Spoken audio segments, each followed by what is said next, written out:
जय गंगा मैया। दोस्तों, गंगा मैया के चरणों में नमन करते हुए आपके चरणों में भी नमन करता हूँ। तो आज हम एक प्राणायाम के विषय में बताएंगे। इसके पहले कई वीडियो हमने प्राणायाम पर आपको दे चुका हूँ। तो प्राणायाम में कपालभाति एक ऐसा प्राणायाम है जिससे आप भयंकर से भयंकर रोगों को आप ठीक कर सकते हैं।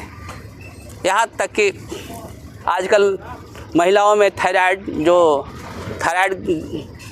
ग्लैंड्स होता है जो गर्दन में, इसके चलते अनियमित हार्मोन के स्राव के चलते मोटापा जैसी बीमारी बढ़ जाता है, तो उसको भी हम ठीक कर सकते हैं। कपालभाति मतलब कपाल का मतलब होता है माथा, और सामान्य भाषा में भाती होता है, जैसे लोहार का जो भाती होता है हवा मारने वाला, उसको कहते हैं। लेकिन भाती का मतलब प्रकाश होता है।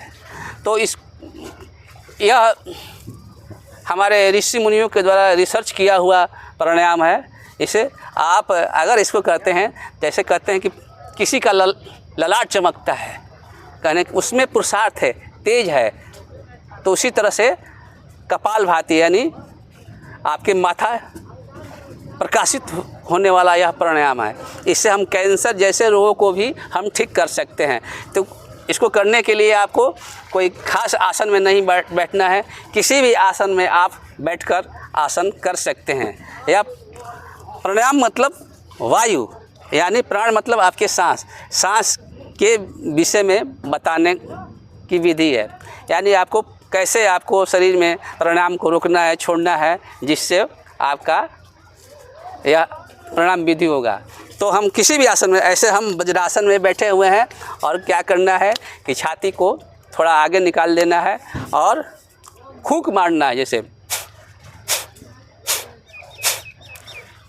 पेट थोड़ा अंदर जाएगा और छाती पर बल लेगा। इससे जो आपके छाती के अंदर हार्ट पर, लंग्स पर कार्बन रहता है, उसको यह बाहर करता है। यानी आपके लंग्स को कार्बन मुक्त करता है, आपके शरीर की गंदगी को बाहर करता है, और इससे आपके आंतरिक अंगों की मजबूती प्रदान होता है, दामा जैसी बीमारियों को दूर करता है।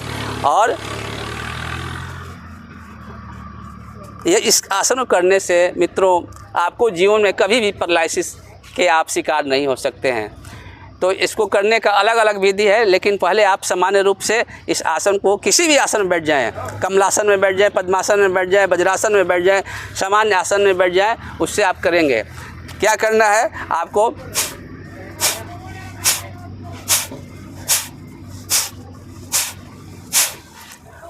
ये समान हो गया, और एक बार में 2 बार लगाना है। देखें, या 2 बार माने छोड़ने में 2 बार धक्का देना है प्राण को। ऐसे आसन करेंगे तो आपका पाचन क्रिया भी अच्छा होगा, और कई तरह के भयंकर बीमारियों को आप दूर करेंगे। इससे आप कैंसर जैसे बीमारियों को आप ठीक कर सकते हैं। आपका इससे किडनी, हृदय मजबूत होगा, और गैस की बीमारी से भी आप मुक्ति पाएंगे। तो दोस्तों, हम आपको एक बात कहना चाहता हूँ कि आप इस छोटे से आसन प्राणायाम को अपनाइए और जीवन को मजबूत बनाइए, और लॉन्ग जीवन, नया जीवन और ज़्यादा लंबा जीवन जीने की विधि है। और आप भी करिए दोस्तों, अपने बच्चे, अपने परिवार, इसको कम से कम आप जहाँ रहते हैं वहाँ के अगल बगल के परिवारों को इस बात को फैलाएं, बताएं कि इस आसन को करने से क्या क्या होता है। तो हम उम्मीद करते हैं कि गंगा मैया के तट से जो यह बात आपको बता रहा हूँ, आप इस पर विचार करेंगे और मेरे चैनल को सब्सक्राइब करेंगे, फॉलो करेंगे। और उम्मीद करते हैं कि गंगा मैया के नाते आप भी मेरे चैनल को फॉलो करें और सब्सक्राइब करें, और हमारी बातों को आप और लोगों के साथ साझा करें, जिससे छोटी सी सुधार बड़ी बड़ी समस्याओं का निदान करता है। तो या किसी भी आसन में आप खड़े होकर भी आप ऐसे फूंक मार सकते हैं, लेकिन यह ज़्यादा आपको अच्छा रहता है, जैसे कि आप बैठकर ही इसको मारिए। क्या करना है,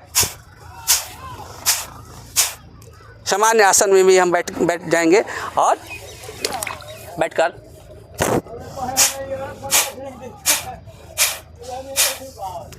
आप इसको तो सामान्य लगता है, छोटा लगता है, लेकिन यह आपको बहुत सी बीमारियों के लिए डॉक्टर के पास जाने से रुकता है और आपका स्वास्थ्य जो होगा सुंदर, सुदृढ़ और शरीर भी अच्छा होगा और आप गैस मुक्त रहेंगे। हमने इसके पहले एक वीडियो में बताया है कि योगा कर्मसु कौशलम, यानी योग से कर्मों में कुशलता आती है। आप किसी भी प्रकार के जो कर्म करते हैं उसमें आप कुशलता पाएंगे। बच्चे अगर पढ़ने की कर्म करते हैं तो पढ़ने में भी उनको कुशलता मिले।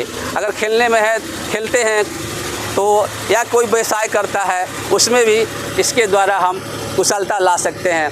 तो गंगा मैया के चरणों में नमन करते हुए दोस्तों आपके चरणों में भी नमन करता हूं और मेरे चैनल को सब्सक्राइब कर लें, फॉलो करें और दूसरों तक पहुंचाएं। जय गंगा मैया।